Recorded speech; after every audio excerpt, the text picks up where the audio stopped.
Greetings, my dear viewers. It is I, Drayhon, back once again with another Dungeons & Dragons character conversion. Today we are celebrating the release of the Magic the Gathering set, Adventures in the Forgotten Realms. The Wizards of the Coast's newest attempt at a crossover, and much like the last crossovers, this has been a major success. Well, in my opinion, I'm not sure how everybody else feels about it, but I think this has been a success. I love the set so far. And today we are going to be going over 4 of the characters that have been released for this set. Not all at once, we're going to be going video after video. Anyway, we're going after the 4 commander decks. And today is going to be Vrondiss, the Rage of Ancients, a Dragonborn barbarian. And Dragonborn are one of my favorite races. It was actually the first race that I made a character for. Before I figured out what it was, and then I loved the race even more. If you couldn't tell by my name, Drayhon, I love dragons. So, we're playing favorites today, and we're starting off with Vrondiss for a character conversion. So, let's go ahead and see how exactly we can play as Vrondiss. As always, we are using the point-buy system for our stats. Strength is going to be a 15, Dexterity a 13, and Constitution a 14. While the rest of our stats, Intelligence, Wisdom, and Charisma, will all be a 10. As stated, Vrondiss is a Dragonborn. And at some point they're going to release Fizban's Treasury of Dragons, which will include a few more pieces of features for the Dragonborn. But for now, we will be using the classic Dragonborn statistics, which will give us Dragon Ancestry, and since Vrondiss looks like a gold dragon, he's going to have the gold ancestry. He'll have his breath weapon, damage resistance, and languages in common and draconic. For your stat increases, put 2 into your dexterity and 1 into your constitution, rounding everything off to a 15 for our main 3 stats. For background, we don't really have much on that, so we're just going to go ahead and go with the Uthgot tribe member. For your proficiencies, your skills are athletics and survival. Tools, I would say Woodcarver's Tools is going to be your best bet. And you get 1 language of your choice. One of the other commanders is an elf, so I'd say Elvish would be fine. You also get the feature Uthgot Heritage. Now for class, obviously we are going with the Barbarian, since, well, that's what it says on this card. Your hit die is going to be a d12. Your starting hit points is going to be 12 plus your constitution modifier, so a nice solid 14. For your skills, grab intimidation and perception. Your features are rage and unarmored defense. Level 2 barbarians get reckless attack and danger sense. Now, we're going to go ahead and multi-class into Fighter, and I will explain this later. For your hit die, you get a 1d10.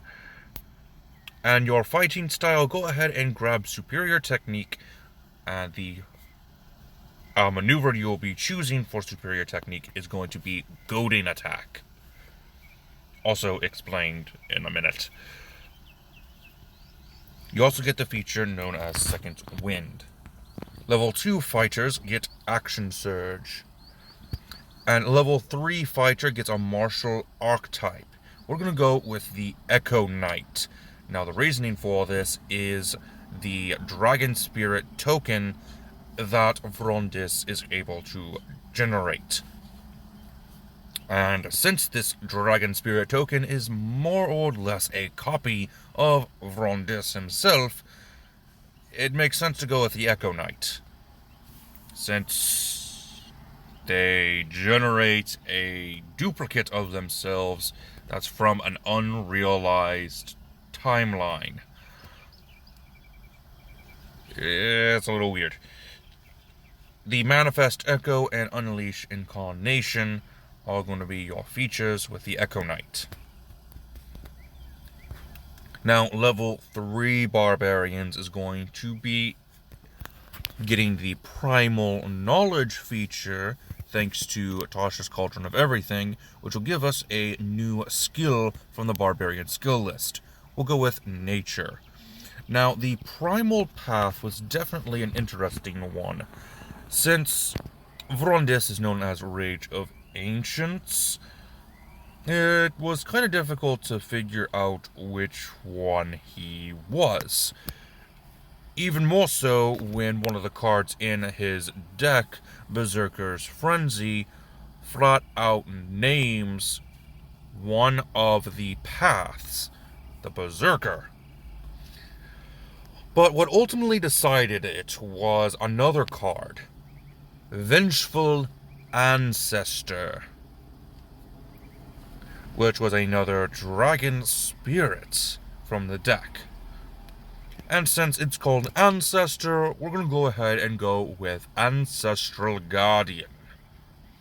And this was also why we used Goading Attack for our superior technique, because Vengeful Ancestor has the ability to goad a creature.